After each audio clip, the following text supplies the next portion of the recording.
나이 든다는 것의 의미. 어느 날 문득 거울을 보았습니다. 눈가에 잔잔히 번진 주름, 머리카락 사이로 조심스럽게 내려앉은 흰빛. 낯설지 않은 풍경인데 왜 그날따라 가슴 한켠이 울컥했는지 모르겠습니다. 이렇게 나이 들고 있구나. 젊을 땐 상상도 못했습니다. 세월이 이렇게 조용히 하지만 분명하게 내 얼굴과 마음을 바꿔놓을 줄은요. 야, 나는 저렇게 늙지 말아야지. 어른이 되면 좀 품위 있고 멋지게 살아야지. 젊을 때는 입버릇처럼 그렇게 말했죠. 그런데 지금의 나는 어떨까요? 길에서 무심코 본 어느 어르신의 뒷모습에 내가 겹쳐 보일 때가 있습니다. 저 나이 되면 나도 저럴까? 혹시 나도 모르게 누군가에게 불편한 존재가 되고 있는 건 아닐까? 나이 들수록 사람들은 이렇게 말합니다. 늙으면 고집만 세져. 어른들이 말이 많아서 피곤해. 요즘 어르신들 너무 예민해. 그 말들이 꼭 나를 향한 건 아니었지만 왠지 마음이 쓰입니다. 이제는 단지 나이를 먹는 것이 아니라 어떻게 늙을 것인가를 진지하게 생각하게 됩니다. 나는 아직 그렇게 나이 든 건 아니잖아. 그런데 왜 벌써부터 이런 생각을 하지?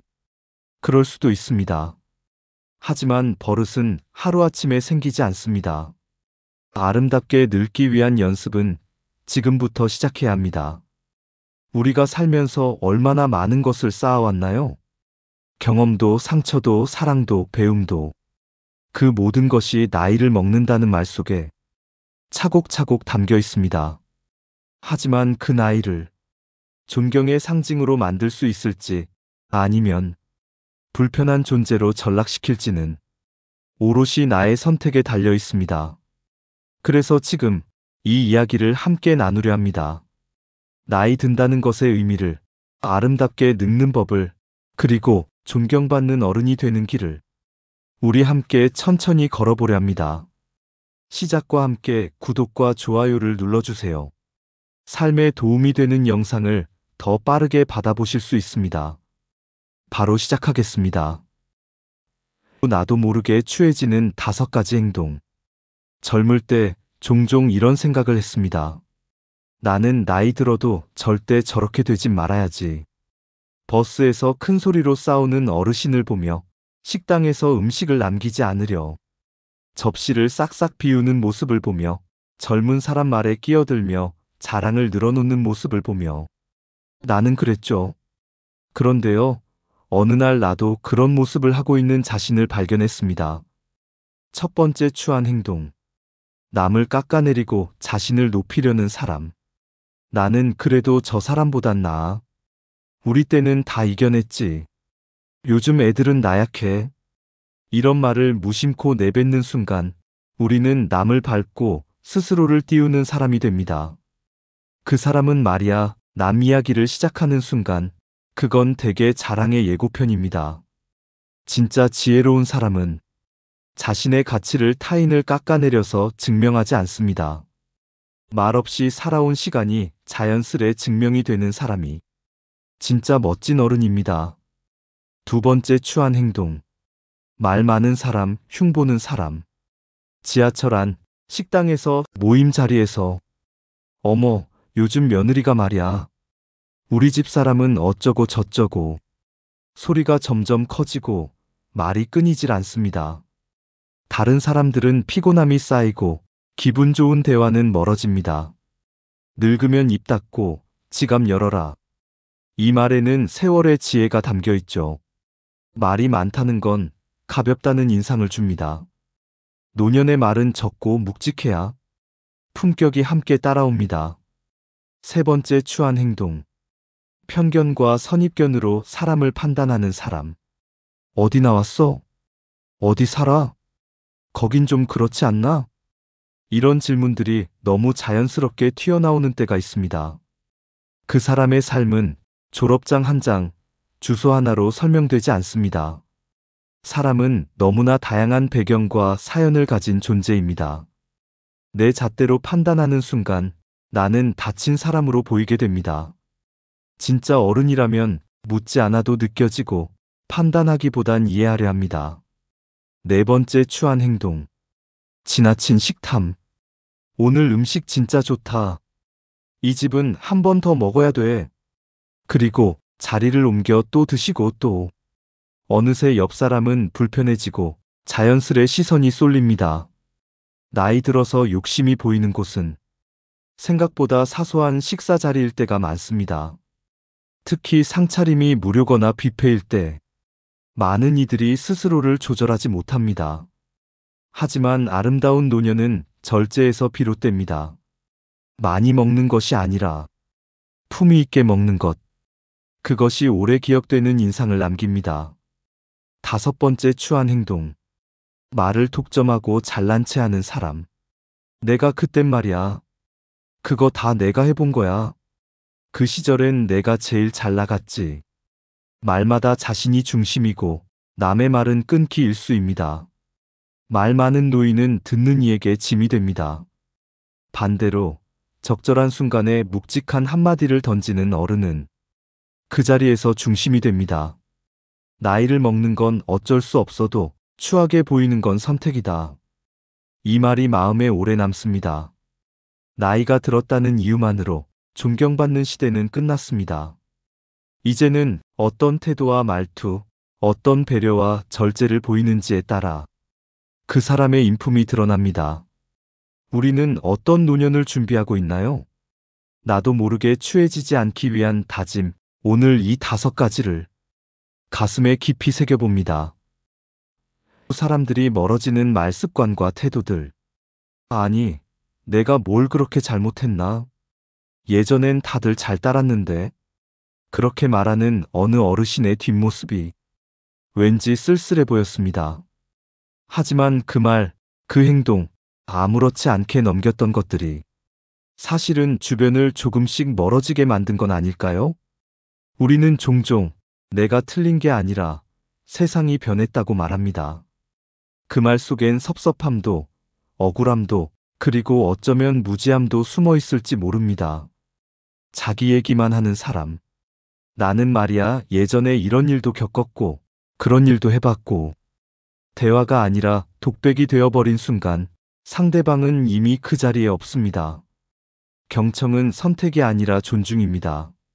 말을 줄이고 귀를 여는 순간 우리는 상대의 마음에 조용히 들어갑니다. 충고라는 이름의 지적. 요즘 애들은 왜 그렇게 인내심이 없어? 그건 말이지. 내가 다 해봤어. 너도 그렇게 해. 충고는 도움이 될 수 있습니다.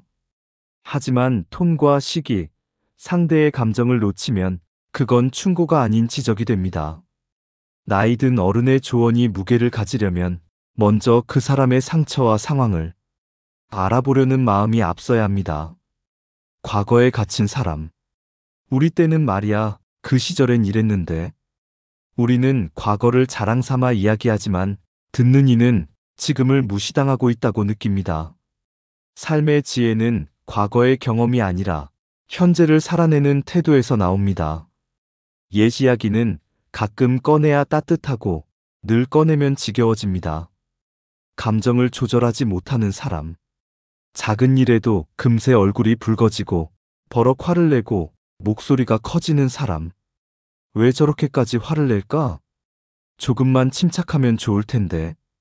듣는 이들은 조심스럽고 다음엔 말을 줄이게 됩니다. 나이가 들수록 침착함은 가장 큰 매력이자 신뢰의 조건이 됩니다. 노인의 분노는 권위로 보이지 않고 상대의 부담으로만 남습니다. 우리가 노년을 살아가며 반드시 스스로에게 물어야 할 질문이 있습니다. 나는 어떤 말을 자주 하고 있는가? 나는 누군가의 말에 귀 기울이고 있는가? 나는 지금도 여전히 배우고 있는가? 사람들은 단지 나이 때문에 멀어지는 것이 아닙니다. 그들의 마음을 닫게 만든 말투와 태도 때문인 경우가 더 많습니다. 내가 무슨 큰 잘못을 했다고. 예전엔 다들 내 말에 귀 기울였는데 그 말, 지금 듣는 이에게는 이해가 아니라 불편함으로 다가올 수 있다는 걸 잊지 마세요. 나이가 들수록 내가 얼마나 잘 말하는가 보다 얼마나 잘 듣는가가 더 중요한 미덕이 됩니다. 노년의 고귀함은 침묵에서 비롯됩니다. 그리고 그 침묵은 타인을 배려하는 존중의 말 없음이지요. 말은 나이보다 앞서 늙습니다. 그리고 말은 내가 어떤 어른인지 보여주는 가장 정확한 거울입니다. 우리는 지금 그 거울 앞에 서 있습니다. 존경받는 어른이 되기 위한 10가지 수칙. 존경받는 어른. 과연 어떤 사람일까요? 나이가 많다고 존경을 받는 시대는 지났습니다. 이제는 어떻게 나이 들어왔는가, 지금 어떤 태도로 살아가고 있는가가 그 사람의 깊이를 결정짓습니다. 저도요, 어릴 때 마당 옆에 살던 한 할아버지가 떠오릅니다. 늘 조용히 듣고 계셨고 가끔 눈빛 하나로 분위기를 바꾸시던 분이셨죠. 그분처럼 나도 나이 들고 싶다. 그런 생각을 참 많이 했습니다. 이제는 제가 그 나이가 되었고 그분의 무게를 조금은 알 것 같습니다. 첫 번째 수칙. 입을 닫고 귀를 여는 삶. 말을 줄이면 마음이 들리고 귀를 열면 존경이 들어온다. 나는 다 해봤다. 이건 틀렸다. 그런 말이 입을 맴돌 땐 잠시 멈추고 생각해 보세요. 지금 이 말이 정말 누군가에게 도움이 될까? 어른은 말을 앞세우지 않습니다.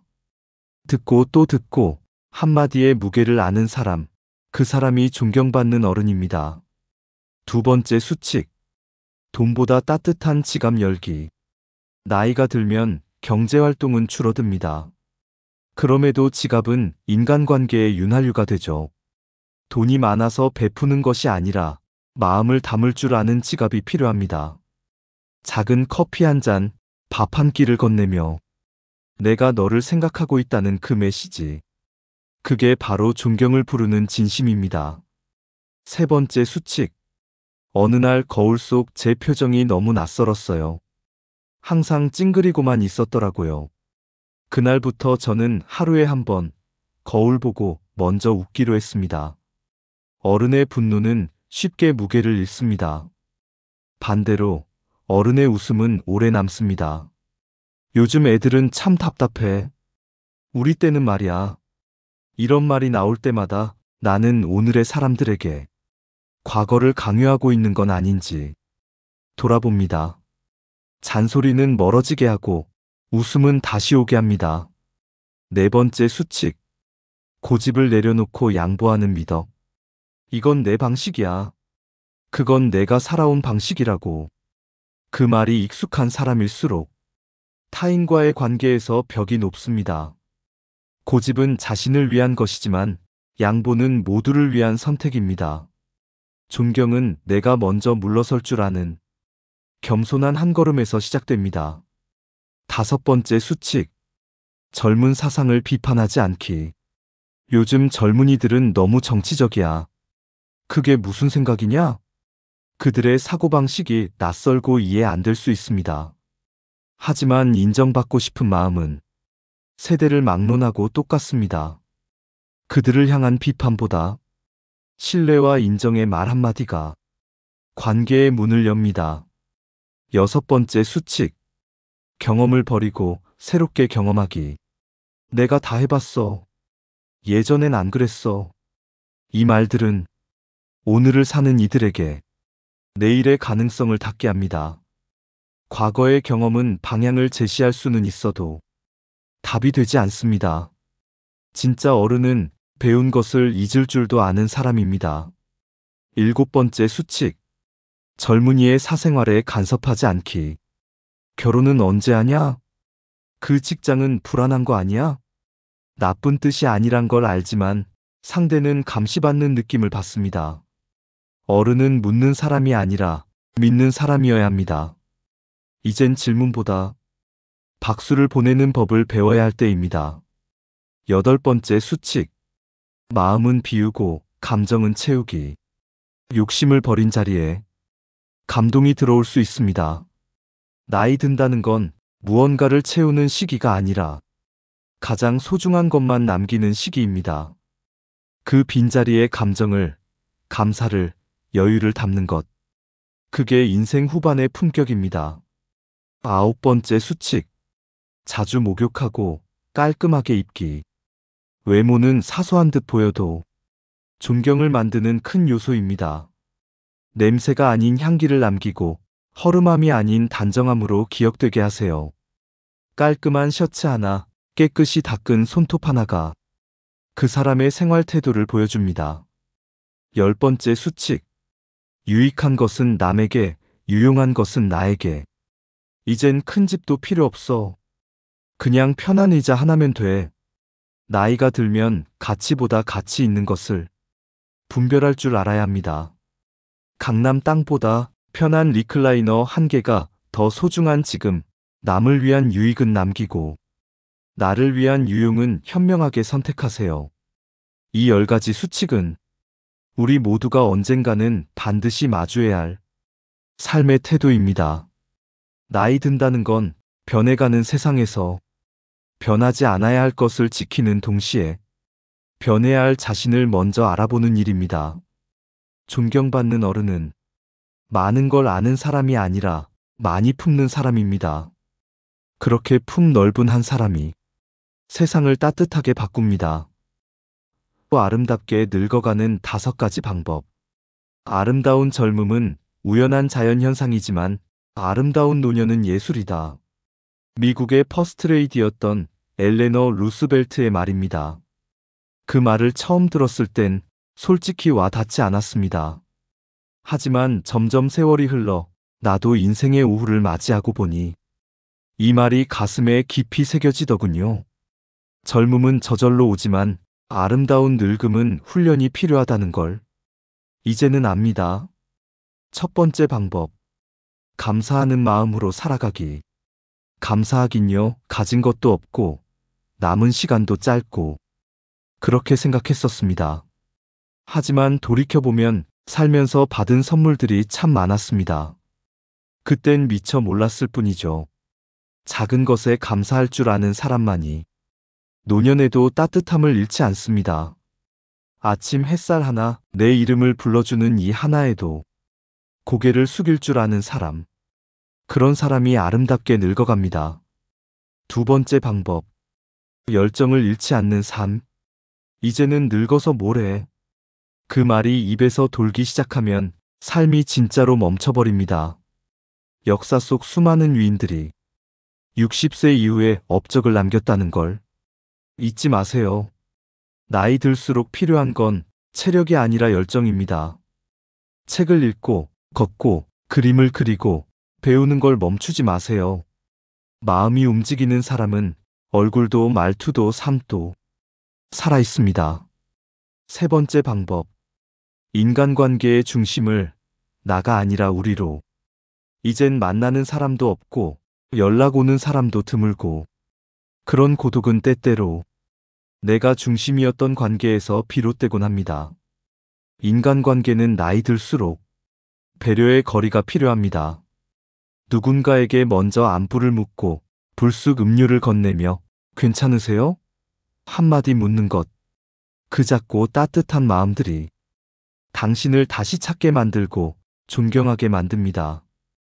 네 번째 방법. 순간에 최선을 다해 사는 삶. 내일 뭐 하지? 이제 얼마나 남았을까? 이런 생각에 빠져들수록 오늘이 희미해집니다. 하루하루를 충만하게 살아내는 사람은 후회도 미련도 적습니다. 하루를 아끼듯 살고 소중한 사람에게 고마워요라고 말하고 자신에게도 수고했어라고 말할 수 있는 삶. 그게 바로 삶의 품격을 지키는 노인의 자세입니다. 다섯 번째 방법. 신앙심, 믿음, 영혼의 등불을 품기. 혼자라는 생각이 드는 날 가장 깊은 어둠이 찾아옵니다. 젊을 땐 친구도 있고 일도 있고 꿈도 있었지만 나이 들면 하나둘 사라지죠. 그때 내 마음을 지켜주는 건 의지할 신념, 삶을 바라보는 믿음입니다. 신앙이든 명상이든 철학이든 영혼이 기댈 수 있는 언덕이 반드시 있어야 합니다. 그 언덕이 있어야 노년의 바람도 덜 춥고 노을도 더 아름답습니다. 젊음은 주어진 것이지만 아름다운 노년은 선택된 태도의 결과입니다. 매일을 감사하고 가슴에 작은 불꽃 하나를 품고 사람과 사람 사이를 따뜻하게 잇고 순간을 아끼고 마음을 기댈 언덕을 품은 사람. 그 사람의 노년은 반드시 빛이 납니다. 우리는 지금 아름다운 늙음을 위한 연습을 하고 있습니다. 오늘 당신의 말투, 당신의 시선, 당신의 침묵 하나하나가 내일의 당신을 만들고 있습니다. 인생의 후반전을 준비하는 마음가짐. 인생의 후반전은 쓰고 버려지는 시간이 아닙니다. 오히려 다시 시작하는 삶이라고 말하고 싶습니다. 어느 날 가까이 지내던 분이 이런 말을 했습니다. 나는 지금 빚을 갚고 있는 기분이야. 살아오며 받았던 모든 것들을 하나하나 돌려주는 느낌이랄까? 그 말을 듣고 나니 노년이란 시간의 의미가 조금은 다르게 느껴졌습니다. 상실이 아닌 되돌림이라는 관점. 건강도 예전 같지 않고, 일도 줄고, 친구도 뜸해지고, 그런 말들이 입에 익을수록 마음도 점점 작아집니다. 하지만 우리가 잃어가는 게 아니라 되돌려주는 시간이라고 생각하면 느낌이 전혀 다릅니다. 일, 건강, 재산, 명예. 다 내가 태어날 때 갖고 온 건 아니니까요. 빌려 썼던 걸 하나씩 되돌려주는 것뿐입니다. 그럼 나한테 남는 건 뭘까요? 이렇게 하나씩 놓는 게 너무 슬픈데요. 그런 말이 마음속에 고이더라도 조금만 방향을 바꿔보면 어떨까요? 아, 나는 이제 홀가분해지는 중이구나. 이젠 꼭 쥐지 않아도 되는 시기가 온 거구나. 이렇게 말입니다. 더 적게 가지되 더 많이 누리는 삶. 노년이 되면 무언가를 더 가지려는 마음보다 더 잘 누리는 마음이 중요해집니다. 시간은 많아졌지만 욕심은 줄어야 더 평안합니다. 내게 꼭 필요한 것만 남기고 남은 시간과 에너지를 오롯이 나답게 사용하는 것. 그게 후반전의 삶을 아름답게 하는 비결입니다. 기대보다 감사의 마음으로. 젊을 때는 기대로 살았습니다. 사랑에 대한 기대, 승진에 대한 기대, 내일에 대한 기대. 하지만 나이가 들수록 감사가 삶을 지탱하는 힘이 됩니다. 기대는 실망을 낳고 감사는 만족을 낳습니다. 오늘 해가 떴다는 사실, 몸이 아프지 않다는 것, 누군가가 내 이름을 불러준다는 것. 이런 사소한 것들이 노년의 삶을 빛나게 합니다. 예전엔 왜 그리 급했을까? 왜 그렇게 많은 걸 가졌어야만 했을까? 이젠 알 것 같습니다. 행복은 많이 가질 때가 아니라 비워냈을 때 오는 거라는 걸. 여유로움을 배워가는 훈련. 젊을 땐 빠르게 움직이는 게 능력이고 성급함이 추진력이라 여겼습니다. 하지만 이제는 천천히 그리고 부드럽게 살아가는 것이 진짜 힘이라는 걸 느낍니다. 여유는 시간에서 오는 것이 아니라 마음에서 비롯됩니다. 커피 한 잔을 천천히 마시고 바람 한 줄기에 잠시 눈을 감고 말보다 침묵에 귀를 기울일 줄 아는 삶. 그런 삶이 노년을 품격 있게 채웁니다. 나이가 든다는 건 단지 숫자가 늘어나는 게 아닙니다. 점점 단순해지고, 점점 유연해지고, 점점 가벼워지는 것입니다. 인생의 전반전이 쌓는 삶이었다면 후반전은 덜어내는 삶입니다. 덜어내는 만큼 우리는 비로소 진짜 나를 만나게 됩니다. 우리 모두는 결국 이 세상에 잠시 머물다 가는 나그네여 언젠가는 하나씩 손을 놓아야 하기에 그 손이 떠나는 순간까지 부끄럽지 않은 삶을 준비하고 싶습니다. 후반전의 삶은 이루는 삶이 아니라 정리하는 삶입니다. 하지만 그 정리가 어느 때보다 깊고 단단하기에 그 어떤 순간보다 진실한 삶이 됩니다. 상실이 아닌 되돌려주는 삶. 이제 다 잃었어요. 어떤 어르신이 병실 침대에 누워 그렇게 말씀하셨습니다. 일도 없고 돈도 없고 친구들도 하나둘 떠나고 이제 남은 게 뭔지 모르겠네요. 그 순간 저는 조용히 그 어르신의 손을 잡아드렸습니다. 그리고 이렇게 말씀드렸죠. 그건 잃은 게 아니라 천천히 되돌려주고 계신 겁니다. 우리는 이 세상에 올 때 아무것도 가져오지 않았습니다. 빈손으로 왔고 그저 숨 쉬는 것만으로도 축복이었습니다. 그리고 살아가며 조금씩 받았습니다. 일을, 돈을, 사람을, 기회를, 그리고 사랑을. 그 모든 건 잠시 맡아두었던 것일 뿐입니다. 노년은 그 맡아두었던 것들을 하나씩 정성껏 되돌려주는 시간입니다. 왜 나만 이렇게 늙어가야 하죠? 왜 다 떠나는 느낌이죠? 그 마음 잘 압니다. 우리 모두가 느끼는 두려움이니까요. 하지만 그걸 잃는다고 생각하는 순간 삶은 무거워지고 마음은 자꾸 어두워집니다. 반대로 되돌려준다고 생각하면 삶은 가벼워지고 마음은 오히려 평온해집니다. 내 것이 아니었던 것을 감사히 돌려주는 과정, 그것이 바로 늙어가는 길입니다. 그런 의미에서 노년은 가장 깊고 따뜻한 철학이 살아있는 시기입니다. 더 이상 싸우지 않고, 더 이상 쥐지 않고, 그저 놓을 줄 아는 지혜를 배우는 시간. 그래서 아름다운 늙음은 포기가 아닌 수용입니다. 절망이 아닌 정리입니다. 상실이 아닌 평화입니다. 지금 저는 무엇을 되돌려주고 있나요? 혹시 아직 쥐고 있는 건 없을까요? 그렇게 나에게 부드럽게 묻고 다정하게 답해보세요. 이제 놓아도 괜찮아. 내 몫은 충분히 살아냈어. 이제는 웃으며 보내줄 시간이야. 삶은 처음부터 우리가 소유한 것이 아니었습니다. 다만 잠시 우리 손에 맡겨졌던 시간과 관계와 마음들. 그걸 천천히 되돌려줄 줄 아는 사람. 그 사람이 진짜로 멋지게 늙어가는 사람입니다. 노년은 이별의 시간이 아니라 정리의 시간입니다. 내 삶을 차곡차곡 정돈하고 마지막 장을 따뜻하게 넘길 수 있다면 그것이야말로 예술 같은 인생의 엔딩 아닐까요? 당신은 잘 살아오셨습니다. 그리고 지금도 아름답게 늙어가고 계십니다. 이 영상이 당신의 인생 후반전을 조금이나마 따뜻하게 밝혀주었길 바랍니다. 당신의 미소가 이 계절처럼 고요하고 아름답기를. 감사합니다. 그리고 우리 같이 잘 늙어가요.